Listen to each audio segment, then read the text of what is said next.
বিএনপির সাংগঠনিক কার্যক্রমে গতি ফেরাতে ঢাকা মহানগর উত্তর ও দক্ষিণ কমিটি পুনর্গঠনের উদ্যোগ জোরদার হয়েছে।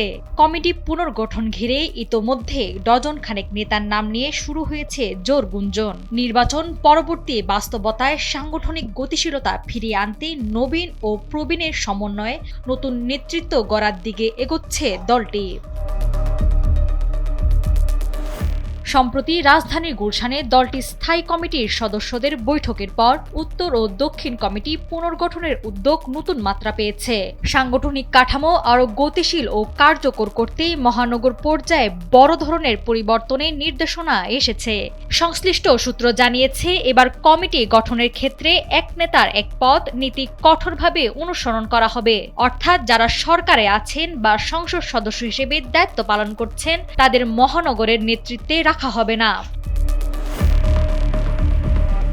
দলের পদপ্রত্যাশীরা মনে করছেন, বিএনপির সামনে এখন বড় চ্যালেঞ্জ হলো এই দুই কমিটিতে কার্যকর ও গ্রহণযোগ্য নেতৃত্ব গড়ে তোলা, যেখানে বিগত 17 বছর আন্দোলন সংগ্রামে সম্পৃক্ত থাকা দক্ষ, পরিচ্ছন্ন ও জনগ্রহণযোগ্য ব্যক্তিদেরই অগ্রাধিকার দিতে হবে। তা না হলে স্থানীয় সরকার নির্বাচনে বড় ধরনের চ্যালেঞ্জের মুখে পড়তে পারে দলটি।